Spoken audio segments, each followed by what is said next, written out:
I haven't. Oh, okay. Okay. Stop recording. Okay, it didn't. Good. And as always, for the people online, you can then write a question in the chat, and then Christian will take care of replying to you. Okay. Thank you if you're on the. Yeah, this is just for the. Well, it will follow you. The hour. Yeah. Should be fine. And by now it's cozy, so. Recording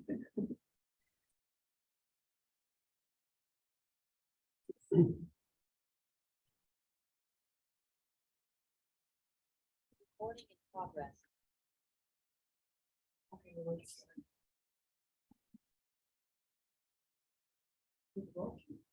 Yeah, but just let me open the chat so that I can have a look at the chat in between. So okay, great. Welcome.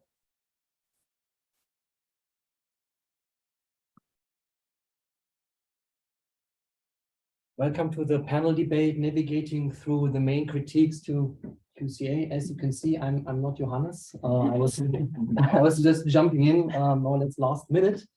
And I'm very happy to moderate the panel with three very great panelists that we have here.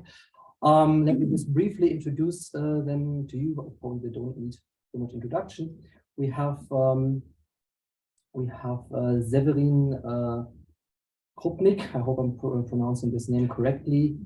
From the Jagiellonian University. I hope I'm also pronouncing this correctly. Assistant professor. And then we have Thomas Greckhamer from Louisiana State University, and Eva Thoman from University of Constance. And we are going to discuss how to counter or how to deal with main critiques to QCA. And we are actually very grateful that we not only have author perspectives here, but also editor perspectives on these questions. We have sent around the three questions to them in advance, and would like to start with the first one, and also ask for your opinion about this. I think everyone is also free to join and to jump in, and probably just to read out the first question to you. So and to elaborate on that, which are the one or the three most frequent critical remarks that will move to you or to your students about your QCA research papers. Probably you start with an author perspective, and then you probably could also move to the editor perspective on that. Who wants to start elaborating on that? Yeah, I may start. I also have this perspective of an evaluator working for public administration, for commissioners. And so the first critical remark is, why do you need this new technique? And it's jargon. And like the extreme case was my colleague from the university who basically told me that it's the same as like statistical techniques, and he asked me to send him the R code, and like he will show me that it's basically the same. I sent him the code, and like I'm waiting for his response for like 2 years right now. But the thing is, very patient. yeah, and the thing is that like for many people the language is confusing. And if that's okay with you, I will jump to the strategies, like to my like personal strategies to related to this remark. Like the first one I tried was, you know, there's like the methodological pluralism. There are different approaches to causality, but that's not really working from my experience. What is working is showing results and conclusions of like good QCA studies. I was taught QCA by Eva, and she showed us this paper by Markus Hinterleitner, Fritz Seger, and yourself. And I'm using the results and showing that, you know, in a like really simple way and like quickly, okay, this is QCA, you can have this type of results, and that's working. So if I can communicate the good example of the research, it's working for people who didn't have the experience with QCA. And the third strategy, it's reducing the jargon to the minimum. We had this year. We had this conference, European Evaluation Society conference in Copenhagen, and there was this workshop dedicated to communicating the QCA to non-experts. It was led, among others, by Esther Raimondo from the World Bank. And yeah, we just discussed like what should be communicated and what not, and like the truth table, maybe not at the beginning, you know, it's like too complex. And I think it's really important to be really strategic about it, like what do you communicate and what's in the appendix. So yeah, that was the first critical remark, and I also took the liberty of discussing this. All right. Well, so from an author's perspective, so a user's perspective, you have already mentioned a very frequent critique, which is the complexity of it. So it's hard to grasp it. And I think related to this, a frequent critique is just that what should we make with this result? Like, what is the take-home message? How can we interpret this? Does this make any sense? And this is actually also the critique that I have toward myself a lot of the times when I do a QCA. So I personally find this the hardest part, not actually calibration, but results, I think, is a very, very challenging exercise oftentimes with QCA. And it requires a lot of reflection and just using different sources of external knowledge, like and case knowledge and conceptual and theoretical knowledge to find a meaningful lesson that can be learned. That was the strategy that would apply. So basically, don't finalize your QCA 2 days before submission. You're going to need a lot more than 2 days to interpret them. And a lot of feedback. So present your stuff to different audiences. Yeah. And just try and think of different ways how this could match theoretical knowledge that we have, for instance. So basically, on the one hand, what helps is to try and find sort of types of cases in your solutions. So you could give them names, like in that paper we talk about the model pupils and the struggling students and things like that. It kind of helps. Compared with theory, ideally some sort of theory that models some form of causal complexity. And look at cases. You can find clusters of cases oftentimes in QCA results that kind of make sense. So it's a lot of work, but it can be done. And I think this is really the hardest part, communicating QCA results. And I mean, then there are critiques coming from, I mean, there have been and certainly will be again waves of criticism against QCA at methodological level that basically, I think, have the main root in just trying to make the method fit standards that it cannot live up to, like for example those of statistical inference, like how you know what is the, do you have a measure of uncertainty, you know, how statistically generalizable is this, like why would you even want to do this if you cannot like tell us how uncertain you are about it or how generalizable it is. So this is, I think, a second cluster of comments that you get. And well, my personal strategy to counter this is to submit my research to journals that are open to comparative case study research.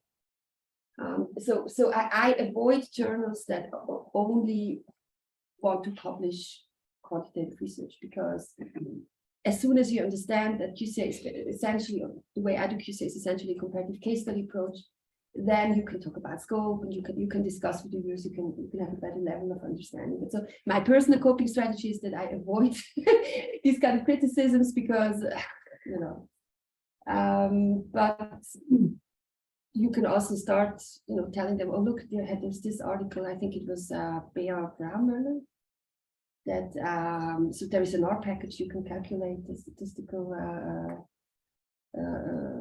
the significance of your QCA results if you want. There's an R package for it, you can do it. The bigger question is, why don't people do it? But we're not going to talk about that much. Yeah. So regarding the first question, the most frequent critical remarks, I think important things were already said. I would add on first, as an author, in my experience, we can distinguish the critical remarks by an audience or by people who are not familiar with QCA. That several comments were already made about this. Why do we need QCA? And then there are obviously also the comments by a QCA audience from people familiar with, and they are relatively then, in a sense, easier to handle. But there would be the two, in my mind, the two broad kinds of critical remarks that as an author I may face when I submit QCA work, people not familiar with, and there could be this the question about QCA, the criticism, the desire to, can you compare this to linear methods? Why is it better? Can't we just do this with econometrics and so forth? And then the critical remarks, or the need for improving my work as an author from a QCA audience. In terms of strategy for the first audience, for the first set of audience, the people unfamiliar with QCA and being critical about it. I think one, and my field is management, I should say, and we probably have to qualify here the responses by different people for different fields, because the dynamics about QCA and the status may differ in different fields. But in management,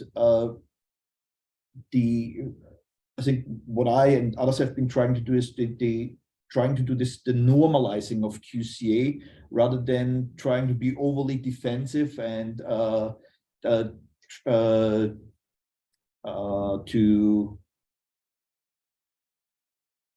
try to make a case of still for why this is new, to just build on the literature we have. And in management, we have a substantial literature at this point, and normalize this as an established approach in organization and management research and in the social sciences, and then focus on what this approach can do for me in my research, and how it can help me to effectively answer the research questions that I'm dealing with in my project, and to making this link compelling. And then in terms of the critical remarks by the individuals or people familiar with QCA, then obviously that's the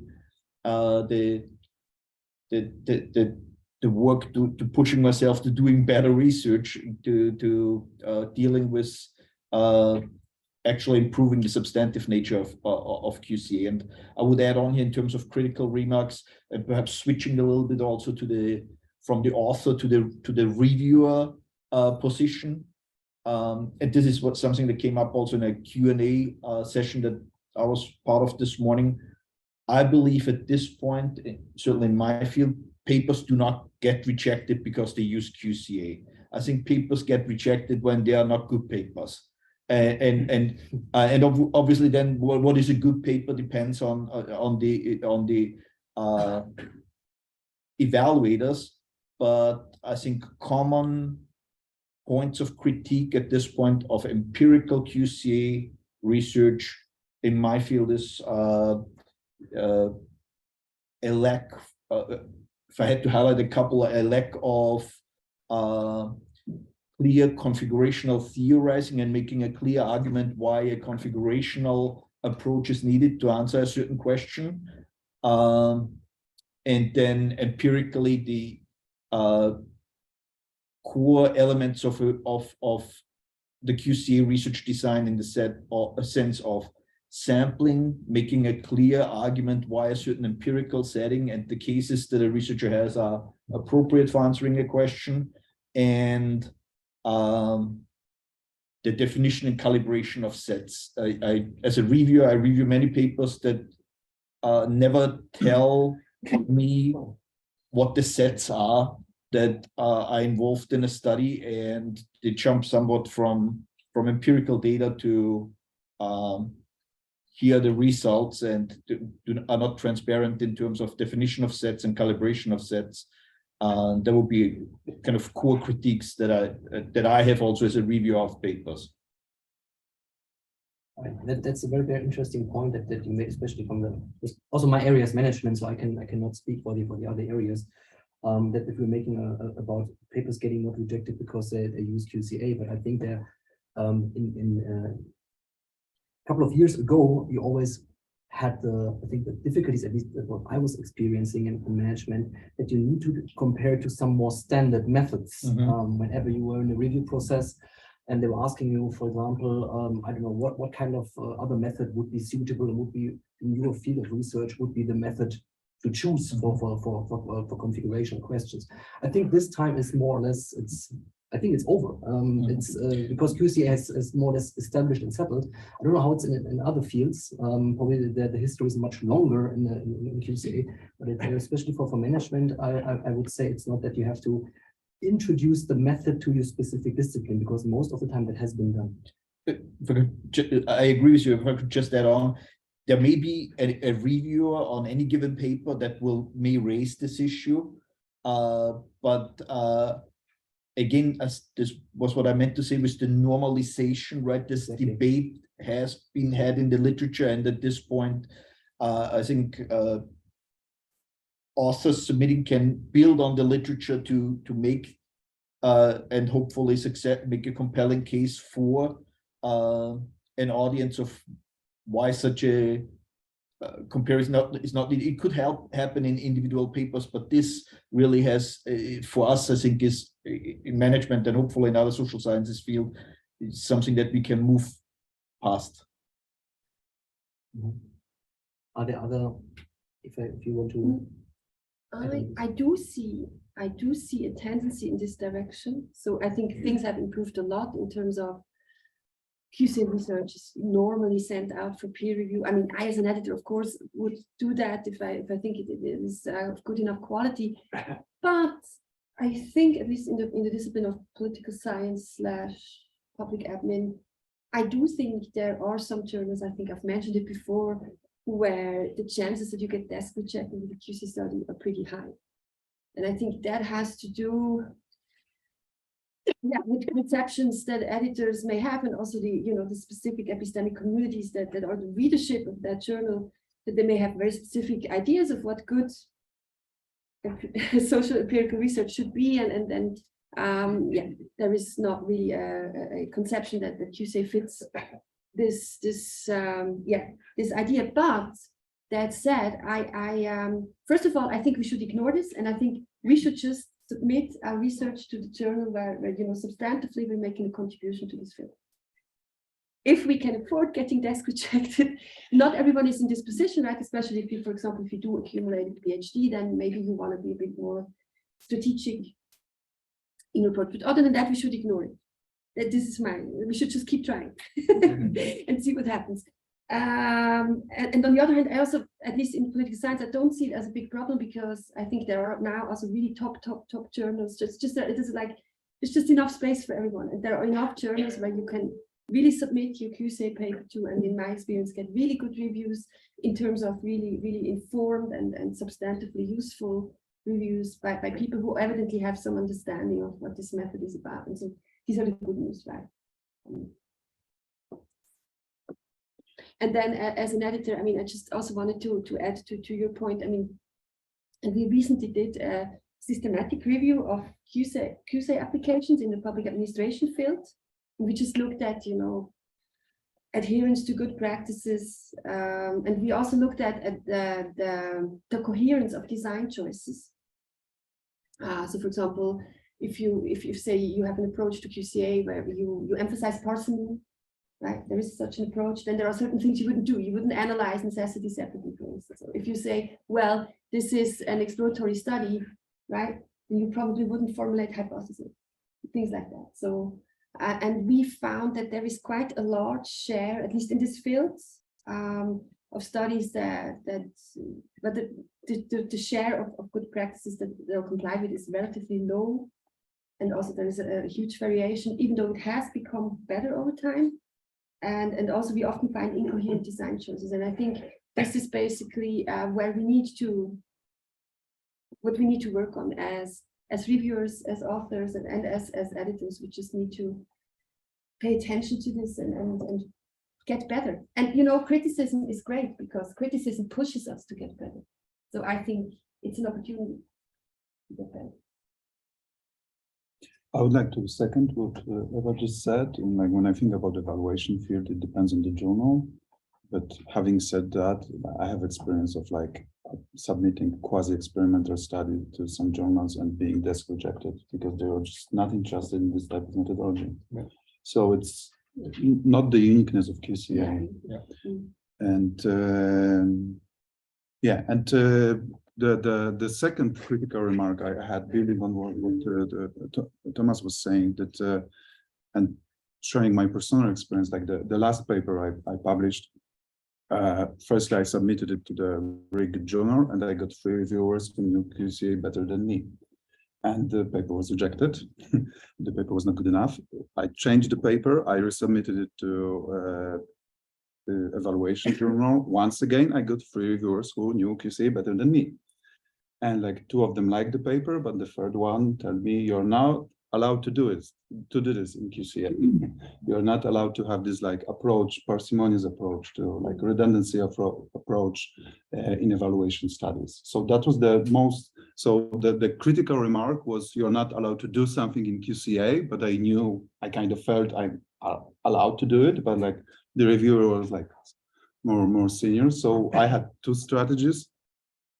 The first one was similar to like I have a teenage daughter, and like she asked us parents like to give her a smartphone, and she's telling all children in my class have smartphone. Why cannot I have it? And I basically responded to a reviewer like, other people do it. Why, you know, other people publish studies like with this, and I provided a lot of examples, and why not me? And the second strategy, I wrote to 2 QCA people. They are not here in the room, like who are like better expert than me. I described the situation, and they were kind enough to respond like quickly and to provide me, like help me with my arguments. And they just quoted the email in the response to the reviewer. So I'm not telling to you, you know, to write emails to Benoit, other people here, or not too many emails, but it worked really nicely. So, this story also shows the third critical remark I wrote, and it also like relates to what was already said, that the third type of a critic I wrote down while preparing for this panel is my inner critic.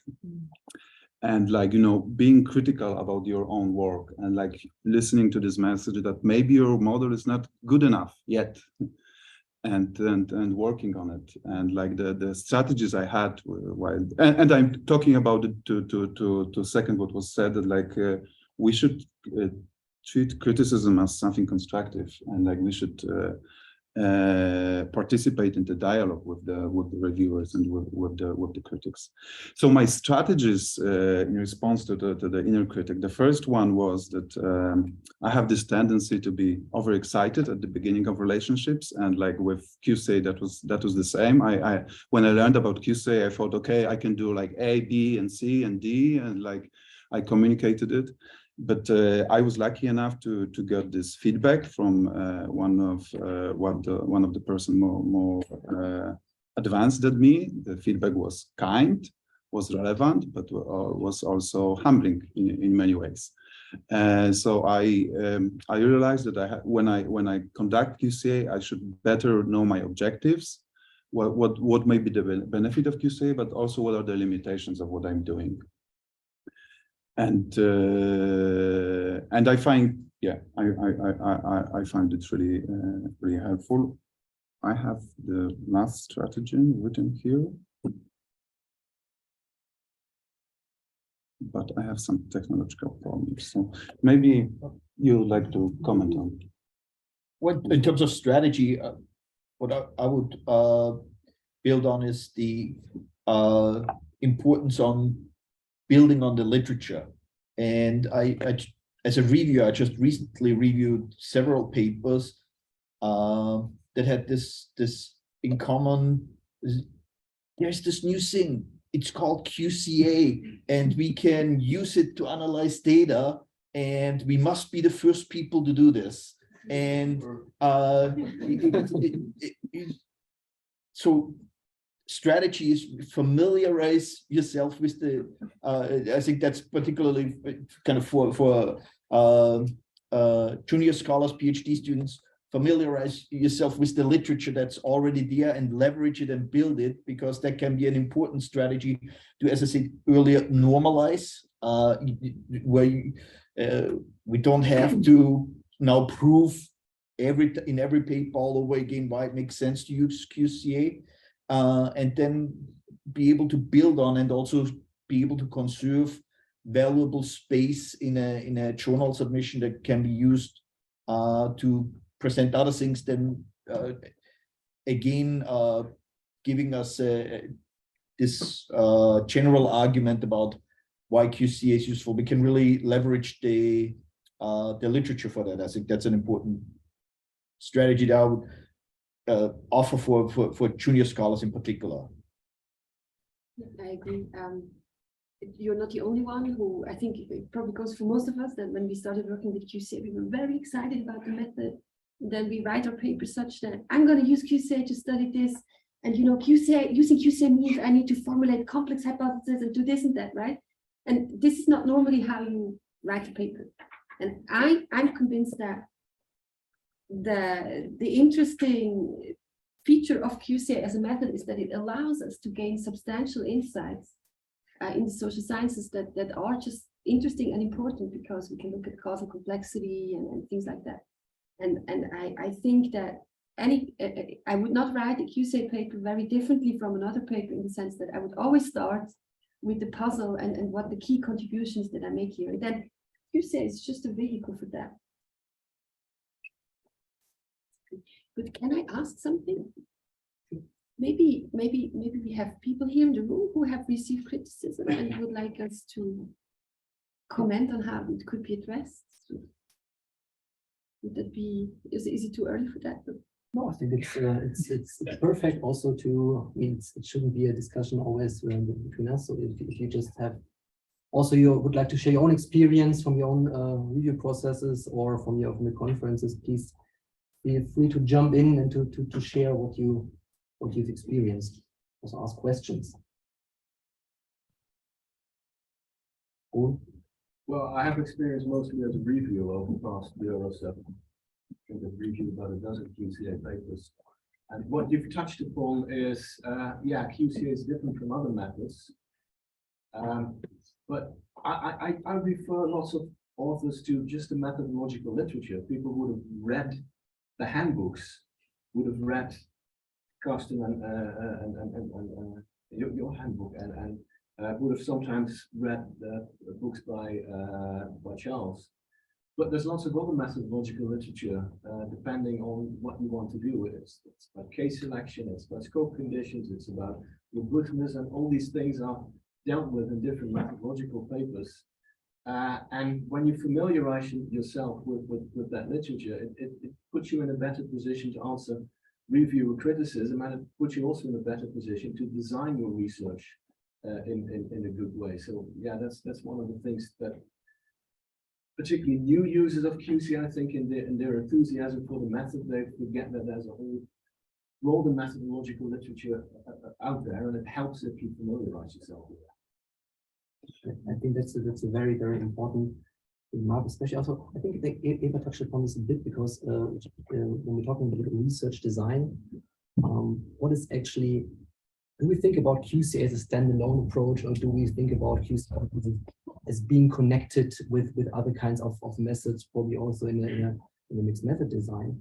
And therefore, it's of course very valuable to get into the other literatures that also allow you to construct a design that is actually building upon the strength of different methods. Probably I'm just moving this a bit too far from that way of the exam. Yeah. Well, following up on that, precisely that point, I find that oftentimes too much hope. You had said that, and then too much is read into these results, and I'm increasingly thinking that any standard methods is really weak for inference, and that goes for experiments, or what is it? So moving QCA and then combining it with other methods, and I know everybody in the room agrees, of course, from an article that 5,000 words length, and in management it's even less sometimes, is sort of creates worrisome overconfidence in what you find of what one finds. The other point I wanted to make is, I think from Jim Mahoney has this nice 2x2 table, which we all like. It's the reviewer knows about QCA, yes, no, and is critical about QCA, yes, no. And then you have all four. And the problem of it is, which cell are we? So does this person know what he's talking about? And you go a long way, I find, always to figuring out in which cell is that comment. Yeah. And some you can dismiss some cells. Right? So doesn't know about QCA and is critical, you can also just forget. And some you will never convince, whatever you do. Exactly. And others are serious. They know what QCA and Choose your battles. I mean, Yeah. Just also commenting on what you just said, I think it's not only about the reading, but also when, like during our round table, we had these papers which were really great, but all of them were like explaining QCA in the, you know, in the main part of the paper. And our advice, mine and Patrick, was just, you know, refer to the handbooks and show some examples from your field, and then you just don't have to, you know, explain all of this. So I had a question, because I think this is an interesting discussion of you all saying, like, stop apologizing for using QCA, stop trying to justify it, just do it. And in our Q&A earlier today, I said something similar about that. I feel like we've been too defensive for too long, and we need to stop doing that. I'm wondering, though, about in fields where QCA is still niche. And do you think that it's useful to try to explain QCA or justify it? Or should we just, I'm using QCA, citing the literature, and move on? I think that, because you're all talking about fields where it's sort of, it's established, and we know it's established. yeah, I mean, I think so. So, you know, this kind of article that says, hello, folks, this is QCA, and we should use it in our subdiscipline to analyze questions X, Y, and Z. And this is roughly how it works. This kind of article exists in many fields, right? It has been written at some point, and then people can cite it. So I think the answer to your question depends on whether that article has already been published or not in that specific subfield. If it has been published, refer to that article. If it hasn't been published, consider writing it yourself. It can be quite a career booster, by the way. Even though it's kind of a boring paper to write, it maybe has to be written. And if it has not been written yet, I think there simply might be no way around explaining a lot. And I guess some of it can be done in the review response, but some of it would also have to be done in the paper. And I think that also makes sense in the sense that we kind of owe it to the reader to make whatever we're saying understandable for them. And QCA is complex and it's difficult to follow for someone who has no idea what QCA. And so I think it's also an effort worth making in order to actually communicate your research. I would add on, many of the things I think that we are discussing here are not specific for QCA, right? So, and to your point, successfully writing and publishing an article means to successfully partake in a conversation that a community of scholars values in a manner that this community of scholars says that the article makes a contribution. And could there be some conversations in some fields where the contribution is to explain and introduce QCA and some of the aspects of QCA that in another field was already resolved in previous conversation? Clearly. So that could be discipline specific, but the way to think about it is what's the conversation that I'm trying to, that's the way I would think about it. What's the conversation that I'm trying to contribute to, and what would the audience and the others in the conversation consider a contribution. Gary had a clue. So I have a question for those who review stuff for journals. So I'm in political science, and so for these general journals, I'm often the QCA person, and then they have two other reviewers, say, that are not QCA people. And so this is more relevant when it's a revise and resubmit. The non-QCA people just say things that are not true, and I feel forced in my response to point out that the other reviewers have said things that are not true to the editor. And I was just curious to what extent other people have been doing that, and how you do it sort of gracefully. You know, not saying you idiot didn't know what he was, but just to try to level the playing field, and so the paper's getting a fair review, and then obviously it's up to the editor to sort of adjudicate all of this. But I know I've done this quite frequently in the past. I'm just curious about other people's experience on this particular front. I do that sometimes, and I always feel really bad for the author. Yeah. Who's getting stuck between these comments, and I've on occasion like emailed the editor, right, separately, and just said, look, this reviewer doesn't understand QCA. The QCA is fine, right? There are these issues, right? Calibration, whatever it is, but these comments are just not correct. I don't want to do that. It's very, I wait to do that, but yeah, I've had to do that. And what response do you get from the editor then when you do that? They accept what you're saying? I think it depends. Sometimes I get a thank you, and sometimes it's silence. Okay. I mean, I can say. You could tell sometimes if the paper's accepted, then sometimes they. I mean, as an editor, I can say that I would be very grateful if a reviewer did that, and it's a method that I personally don't know much about. So I think it can. I would also say, as an editor, it is an important job for the editor, right, to try to evaluate the qualifications of a reviewer and why they invited the reviewer. And so I would pay attention to if a person with the specific expertise in the area says that something is fine, and then another reviewer who may have been invited for their expertise in the theoretical domain or the subject domain, but then has the criticism on the methods part that is the methods expert says it's fine. I would hope that an editor does their job and also evaluates why they invited the reviewers in the first place. Just to bring up another question, how would you deal with that as a junior scholar when you just know that you have a reviewer commenting on the method, saying, well, what you're doing is not right, but you're doing the right stuff. I think it's a different positioning in the conversation between reviewers and editors.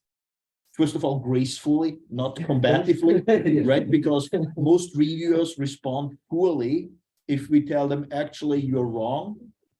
Definitely don't tell them that they are an idiot for criticizing you for something, but trying to be really constructively engaging and trying to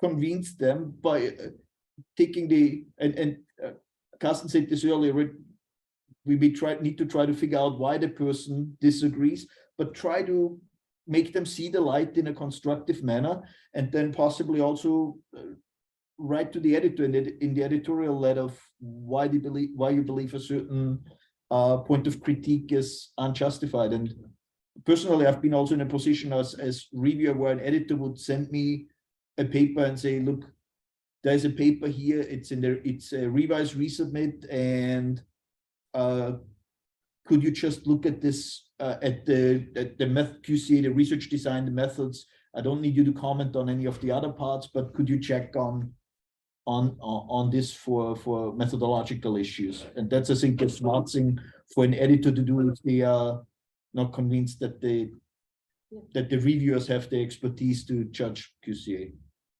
Yeah, and something that I am frequently doing as an author, when I submit QCA papers, I mean, some people say we shouldn't write cover letters. cover letters are useless. I actually think cover letters are useful if you don't just use it as an opportunity to repeat your abstract, which is useless. But you can write in a cover letter. So this is an application of QCA, and scholars who are generally critical of QCA for epistemological reasons, or who are completely unfamiliar with this method, might not be well suited to review this piece. And you can put names in, at least in political You can, science, yeah, you who might be likely reviewers, and or just completely hostile. You can say that person is well known to be completely hostile. Yes. And whatnot. I have done that too. So you can't have it too long a list, but you can. For some papers, it's even institutionalized in the sense that you can even, there's even space to list these persons. You put your blacklist on the compound. I have got rid of it. I don't have a blacklist anymore. Rewind. Yeah, but so this is something you can do, and what you're telling the editors is that please don't give me the haters. And that's useful information for cover letter, I think. I have a slightly different comment, if I may. I think that we need to make it easy for reviewers as well, as writers. What I observe frequently is that sometimes the QCA or QCA is all right, but the writing about it is not. So some trivialities about the method I explained, but not why the method is used. So the writing doesn't seem to be confident and proficient, and sometimes that may lead reviewers who are not totally familiar with QCA to suspect that the whole thing is fully made. And therefore, I would encourage everybody to invest in writing well, whatever that means, of course. But that is an observation I have as an editor as well. Sometimes there's a mismatch in the quality of the analysis, which is often good, and the writing. If I could build on this, because there was another related comment. I think it's very important. Why do QCA papers get rejected? Very often because they're not good papers, because the writing is not good, or the research design is poor. So as with really many other approaches, in order to be a successful scholar, I think it's important to build the skills of becoming a better writer, and also to building the methodological, a sufficient level of methodological expertise for what the approach that we want to acquire. I recently reviewed a paper that used discourse analysis, and the methods paper was basically just citing one chapter, a book about discourse analysis, and it's probably not sufficient to do a good discourse analysis to read one chapter about discourse analysis from a handbook. So this would be an analogy to QCA. Yeah, on the citation strategy, I say it's always one side. I find if you get references to entire books without page or at least chapter. This highly correlates with the level of knowledge of the method that you know so much about. So if ever you can bring So maybe for most of the people here it will be obvious, but I rediscovered it at some point that, like, when I write an article, like the main content is for people who don't know QCA, and the appendix is for the people who know QCA. And so I think about the readers who will not know QCA.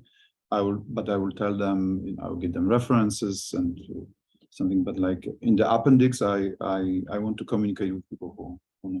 I think this is a very important point, what to report of the analysis, and especially so one of QCA as such, because I mean you have to master a certain level of complexity when you especially also approach reviewers who are not familiar with the method.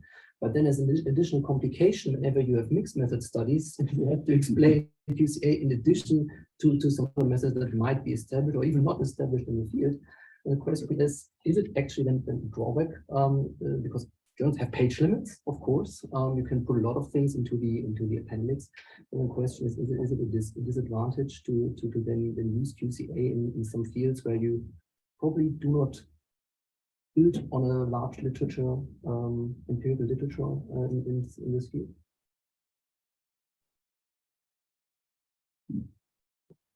Well, I think it's a disadvantage for an author who is in a field where QCA is not yet known. There is some work that they need to be they need to be doing to convince an audience of that this is a viable research approach. But the other thing I would add on, what I believe is really important, and this gets a little bit also to the point that Martin raised, and to the general critiques of QCA. Sometimes I think QCA is being criticized by individuals not so familiar with QCA, saying it's subjective because you need to make these decisions and various decisions in the process. And newsflash, right? I believe you need to make decisions in all research, irrespective of whether you use QCA. But I think what really helps in a QCA study is to be transparent about the decisions that were being made and why they were made in an ideally theoretically and methodologically informed way that can help to, I think, convince an audience of the soundness of a study. Being transparent. These are the decisions I made. This is why I made the decisions.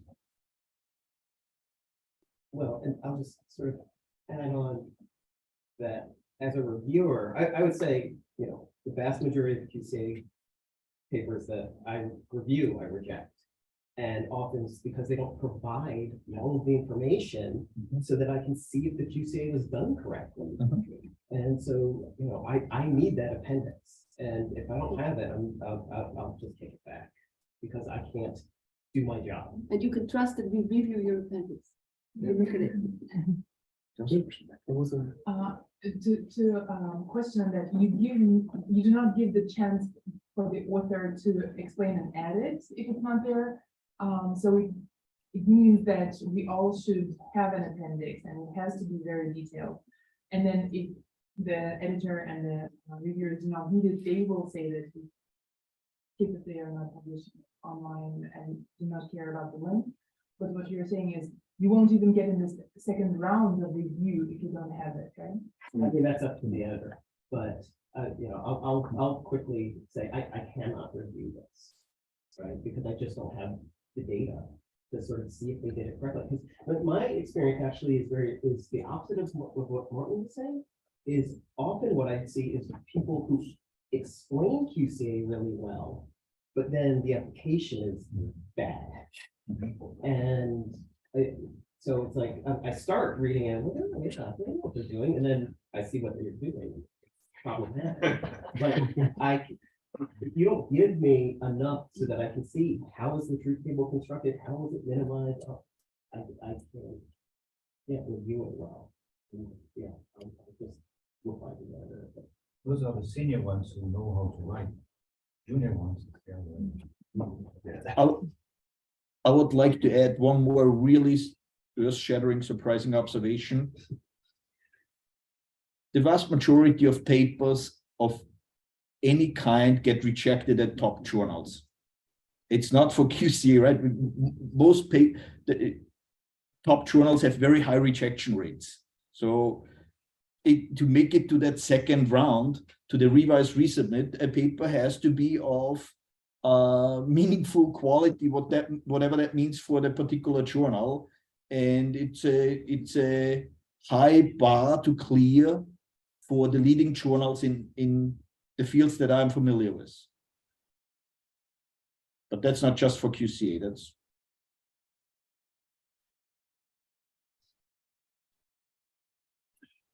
I had this interesting experience with Benoit also. This year we're in Leiden, at the Leiden University, participating in this workshop with, so there was QCA and agent-based modeling. Yes. And we had like different conversations about the methods and we're trying to find new research designs. But the interesting observations I had was that this agent-based modeling, people are much more confident about their method and their results than we are. They don't report so much. They are not so transparent about it. And they are not worried about it at all. And we were like in our discussions, we were like, well, you know, it depends. And like there are these limitations. Obviously, you should be aware of it. And I think this, but once again, I mean the healthy confidence when we conduct the QC research. If we have done properly and we got feedback and everything. And when we communicate our results and we know our model is good, it's I think it's really important to communicate this confidence by not explaining too much. Yeah, and I think being transparent doesn't mean that we are inconfident, right? This is confidence. You put it out there. Yes, of course. Two remarks as an author and as a reviewer. First, as a reviewer, I've had a few situations of the same sort of things that were mentioned by Claude and some others, where there were people who were hostile to QCA in the review among the reviewers. And I think in this case, the best approach is not to answer in detail via the regular interface, but is to write to the editor. And so not before you go and unpack and say why this review is incorrect or simply hostile and not, let's say, intellectually honest in a certain way, is to simply write off the record in a way to the editor in a certain way, like via a direct channel, saying, look, this is not correct. If you want, I can elaborate more, but and then you can judge whether the editor is open or not. And I've had both experiences, negative or positive. And as an author, something we discussed, I think, a few years ago here in Zurich is that sometimes, pragmatically, an answer to sort of critique about the methodology would be to complement your paper and make it more of a sequential mixed methods paper, if applicable. It's not too high of a cost. That it can still be mainly a QCA piece, but you can have some sort of a more linear correlational something in it, right? Upstream, downstream, or like a sequential mixed methods with a quantitative analysis as well, and then you push it through. It might be a bit artificial sometimes, but it might work. And then put that in the online appendix. Sorry? And then put that additional analysis in the online appendix. No, it could turn out to be you could have two segments in the paper, and each one has its own coherence, and the QCA builds on the quantitative analysis, or vice versa. This can work. Or you might feel that this is too high a price to pay, too much in investment. Then okay, then you change journals and you submit that elsewhere as a full QCA piece. Well, elaborating on that, I mean, if you do QCA, you should have knowledge of your cases. So if you stick it to just a QCA method, but when you've discussed your configurations and explain what they mean, really go back to your cases and show that there's actually stuff going on there. That also substantiates your, let's say, QCA findings with observations from your case studies. And that may also be a way to convince reviewers that, yeah, it's not just a couple of cross-case patterns that you derive, but it's actually based on what's going on in cases, and particularly more qualitatively oriented reviewers may help them to buy into your QCA paper. As we have been talking about the method as such and different applications reporting for a while, but there, I think in the beginning there were some points also coming up in between how to link QCA to theory, because I think from a editorial perspective, probably there are some types of mistakes or improper links that you witness quite frequently, especially when you have different study designs. What would be your take on this? What are common critiques that reviewers usually have for a weak theory method link? Common critiques that who has that? That reviewers have for a weak theory. I know it's very context specific, but probably it's possible to generalize on a few things that, so we can avoid that. Yeah. I mean, I think the most common critique is, where are your hypotheses?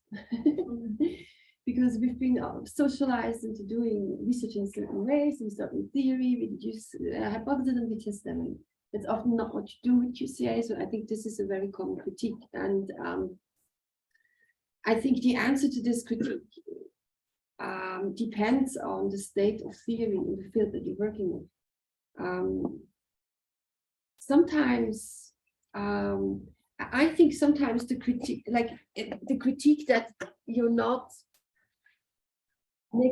considering enough the existing state of theory can be justified, because there are some fields that are like extremely rich on theory, like for example, Europeanization research, which is a field that I'm working on, some EU stuff. There are so many theories. And so it does feel kind of weird to just ignore them and just say, this is something completely new that I'm doing. And I don't want to build on this theory because it's not really that new.